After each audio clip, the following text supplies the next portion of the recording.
What's up, family? Gerald the Bossman here. You're tuned into the Bossman Show on AM 1010, AM 1430, 1055 The King. Let the King out at 105theking.com and the Bossman Show at bossmanshow.com. Hit me up on Instagram, The Bossman Show, Twitter at Bossman Show, and Facebook, Bossman Show. It's the Bossman on your radio. Listen to the Bossman Show with your host, JR, Saturdays at 9 a.m. right here on AM 1010, The King. BS3 Network, changing the way you watch TV. Yes, BS3 Network, changing the way you watch TV, covering content and hot topics from A to Z, sports, music, society and culture, movie reviews, you name it, we have it. Check it out on bs3network.com or check us out on Roku, BS3 TV on Roku, as well as check out your favorite podcast on all podcast platforms or Spreaker.com/BS3 Network. You are now tuned to BS3 Network.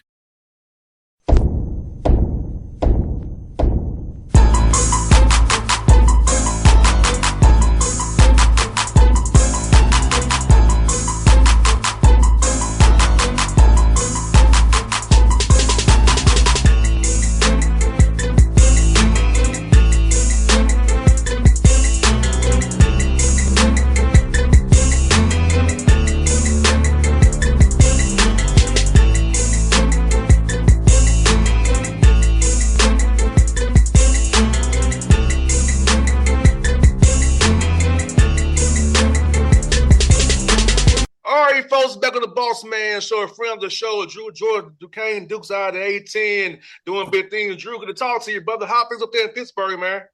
Boss, man, it's great to talk to you as well, man. Things are going well up here in Pittsburgh, man. I have no complaints, man. Enjoying my day to day.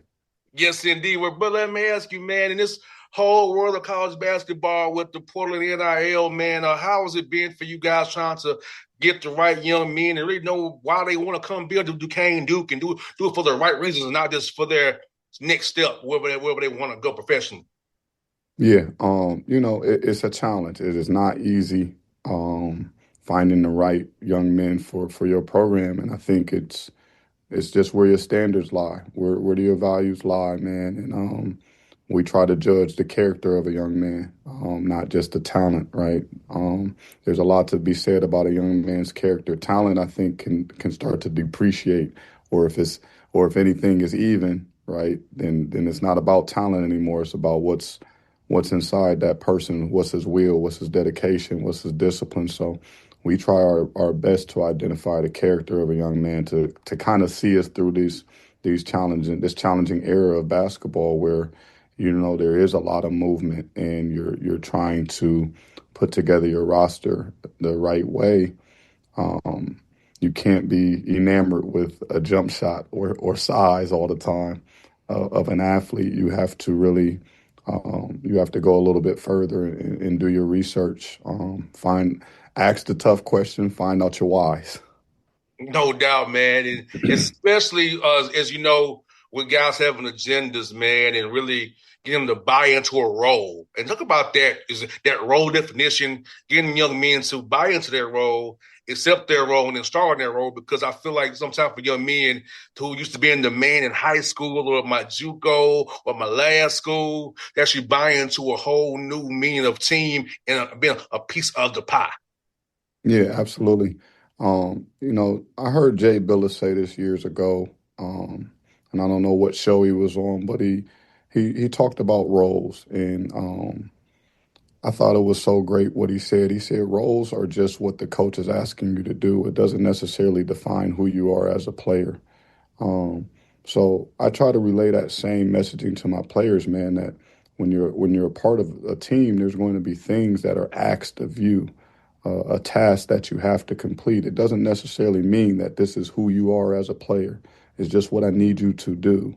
And if we think of this thing in a team aspect, that if we get guys to fulfill their task and do what's needed from the aspect of team, then now we're working together. Now we have that connection, that chemistry that we really want to embody, but we don't know how to get there. And it takes a lot of, I got to step away from myself, right? There's going to be some sacrifice that goes into it. But that is what you have to be willing to do, right?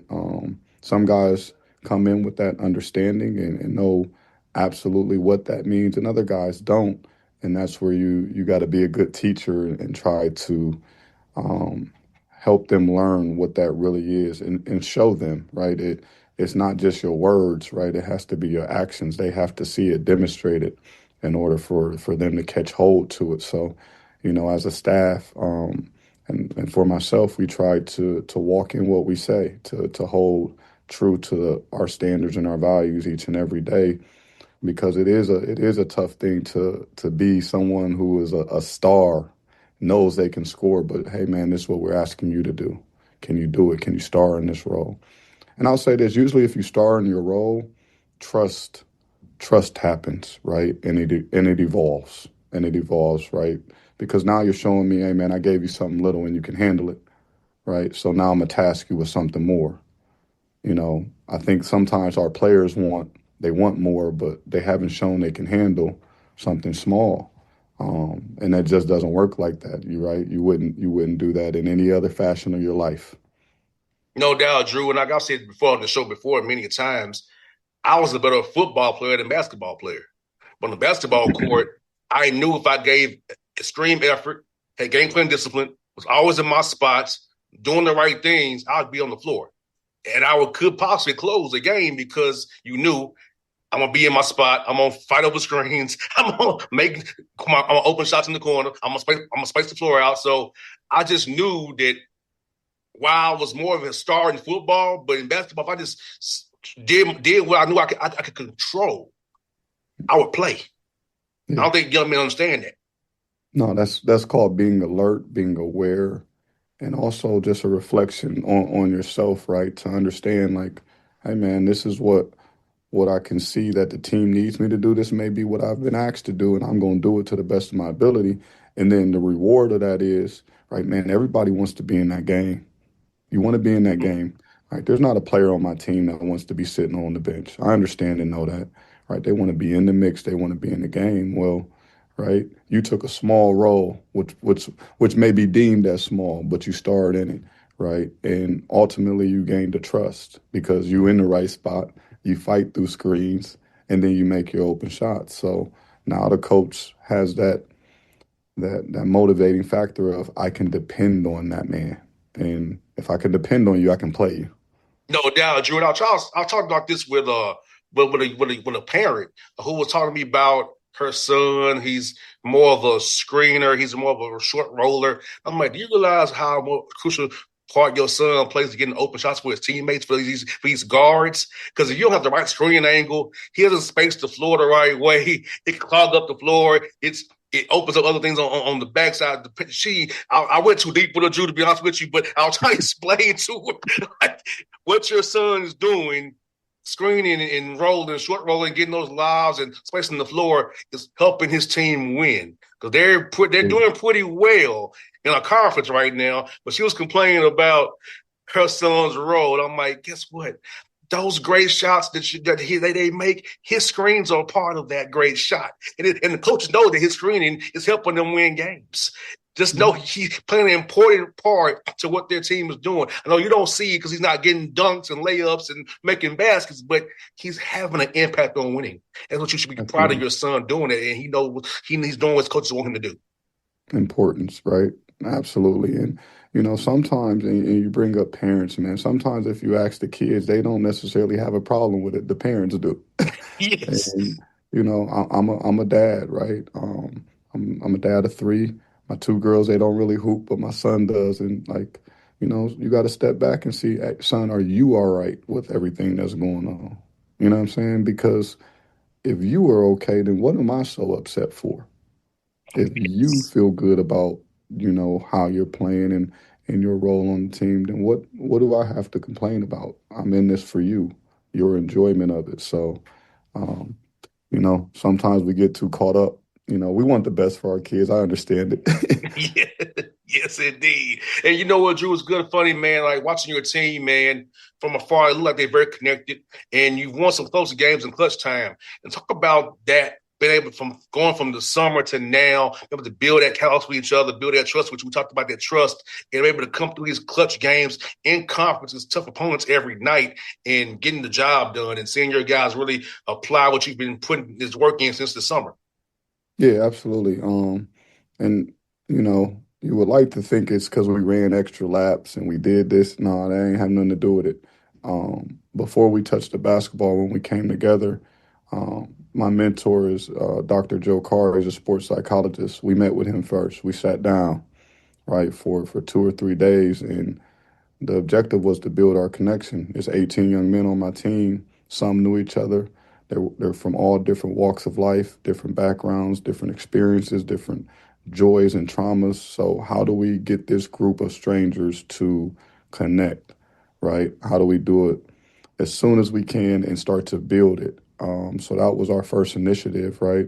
And we did it through not a boring way. We did a lot of activities and a lot of games and challenges to make them have to communicate with each other. And then they look up by the end of it, it's like, man, they've started to share their personal stories. Their relationships are now starting to bind, and it becomes this connection that you want to see amongst your team. And that's how you carry it um, through into the season, because the season's going to bring a bunch of adversity and challenges.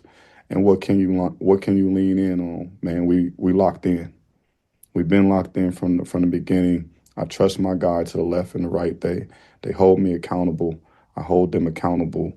Um, and we understand that we got to do this thing together. So you talk about those close games that we've been in, right? If you were to be a fly on the wall, you're gonna hear me in pregame speak on connection. And man, we're on the road today. We have to be the most connected team. We don't got to be the most talented team, right? Talent, that's going to be a jump ball when it all goes up in the air. We have to be the most connected team. Our connection has to be so strong that it it starts to infuriate the opponent. They start to worry about it, and it's a constant reminder. You got guys that want to, things get in the way. Your own personal things can get in the way. So you have to reset guys at times. It's not a perfect thing, but we're building on it. And I like where we're going right now as a team. We strung some wins together. We're back in the hunt to finish the top of this conference. So, like I said, I just like how we're progressing. No doubt, Drew, and getting a big win over Joyce and Mason. They the top of the conference. They've been getting national accolades, and to get the win against those guys, GW, Rhode Island, man. But just seeing your team recover, they could have folded. They were 3-5. They could have let it get to them, but they went to practice every day. Let's talk about that mindset of your guys, not letting losses to define how they work every day, trusting that process to get better, understanding that we put in the right work, we keep doing the right things, it'll turn our favor. You said it right. It's process. It's process over results, right? Um, Even within the game, and I remind my guys, don't watch the scoreboard, right? That scoreboard will fool you. You look up there, you could be up 20, you could be down 20 really, really quick. But it's really about the process of the possessions, right? And no different. It's about the process of every day, not the results, right? But what do we pour in to each and every opportunity that we get when we come together, when we come to this court? Or did we improve today? Did we stick to our standards? Did we raise the level in the room? Were we disciplined enough to make sure that we got better today? Um, and that's important because, like I spoke before, man, there's going to be some challenges that hit you hard in the middle of the season. And at whatever point in the season, how you pick yourself up from it. And shout out to my guys and for their resilience. I got a competitive group. Um, and sometimes in that losing, man, you got to find some positive things too, because it don't just because you lost a game don't mean you did everything wrong. You could have did a lot right, and just, hey man, a couple plays didn't go our way. So just staying even, right? Not too high, not too low, and just trying to find the appreciation for what you're doing right and learn from where you need to learn from and keep it moving, because this thing is a journey, man. It ain't a one shot deal. No doubt, man. You're sharing the ball very well. This is the game for your guys, Drew. So talk about that, man. Getting those guys with the mindset of sharing the basketball, making the right reads, and getting your teammate a great shot rather than that good shot, because it's so important to really. If we lose the game, we miss an open shot. That's one thing. If we say kind of slick, contested shots, that's a whole other time conversation. But at least you guys are getting those great shots and making the extra pass. Man, it's kind of important. It's getting guys to buy into that mindset of making an extra pass for even better shot for a teammate. Yeah, I think part of it goes to our recruitment, right? Just kind of, fielding and monitoring like our guys offensively for as much as they possibly can. Are they trying to make the right play, or are they trying to get a play for themselves, right? And we were very, very strategic in that regard. And then it's a message that we preach, man. Hey, man, we can get a good shot, but if we got a great shot, you turn down the good one and get a great one. And credit to my players too, like Terrence Ginyard is our lead guard, Jimmy Williams. They're also some of our best passers, right? They're our top scorers, but they're some of our better passers on the team.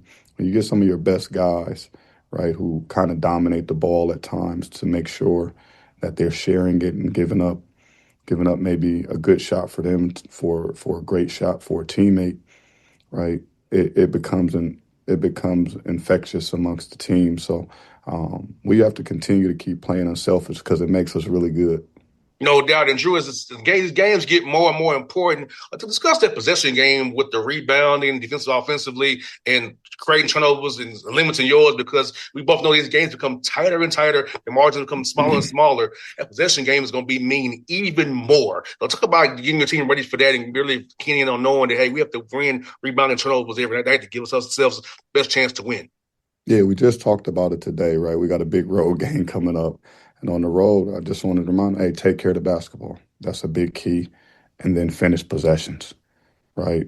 Finish possessions by rebounding the ball. Because I think, as you mentioned, hey, the game is going to start getting tighter. Teams are going to dig in and they're going to compete hard. There's going to be a lot of fight over these next few weeks. It's almost our survival instinct just kicks in, right? And possessions matter. And if we can get more possessions in the team, right, that's going to serve a huge purpose. And, ways to do that is, hey, number one, take care of the ball offensively. How well can we strategically continue to offense or rebound? And then the same challenge on the defense. Can we take the ball from you, right? Can we take the ball from you? And then can we not allow you to get an extra possession? Those things are going to weigh heavy. I think we're a good rebounding team, and we've been applying pressure. We forced about 16, 17 turnovers last game. So our defense is coming along. It was shaky early, but our defense is continuing to improve. And last one I got for you kind of mentioned you got St. Bonaventure this weekend on the road. So tell us what you're seeing for those guys on the film as you prepare to go up there to the Bonnies and try to get you another dub up there, man. Yeah. As we watch Bonnie's, man, they're as good as anyone in the league, right? And I was telling one of the players, I said, man, this league is so tough because amongst almost every team, there's two all-conference players. That means if you mess around, you will get beat that night because they got guys capable of just going in there, having a great night and beating you. So they got a really, really sound 1-2 punch in Buddy Simmons and Frank Mitchell that we're going to have to control. Buddy Simmons just a couple weeks ago dropped a season high on us, right? I didn't like it too much, but he did what he needed to do, and we have to be ready to defend him better. And then great interior play in Frank Mitchell. He's one of the better big men in this conference, and he attracts a lot of attention, but also at one point he was the best offensive rebounder in the nation.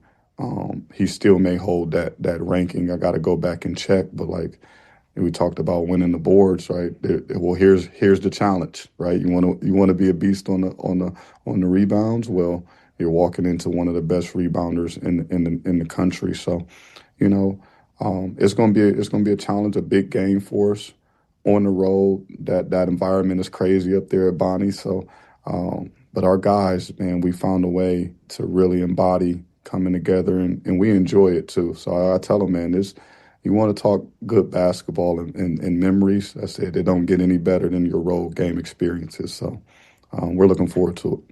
No doubt. Well, Drew, man, I guess your office said it's over now. Take out the lights. Your office you're telling me to wrap it up. I see.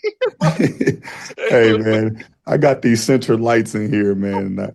Look, I'm 2 years in. I still can't control I'm like, is there a wrap? Hey, Drew, man, thank you for your time as always, brother.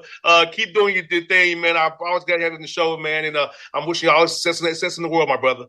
Boss, man, I appreciate you, man. Thanks for staying in touch with me, having me on your show, and continuing to follow us and support us here at Duquesne, man. We appreciate it. Anytime, my brother. Yes, sir. BS3 Network, changing the way you watch TV. Yes, BS3 Network, changing the way you watch TV, covering content and hot topics from A to Z, sports, music, society and culture, movie reviews, you name it, we have it. Check it out on bs3network.com or check us out on Roku, BS3 TV on Roku, as well as check out your favorite podcast on all podcast platforms or Spreaker.com/BS3 Network. You are now tuned to BS3 Network.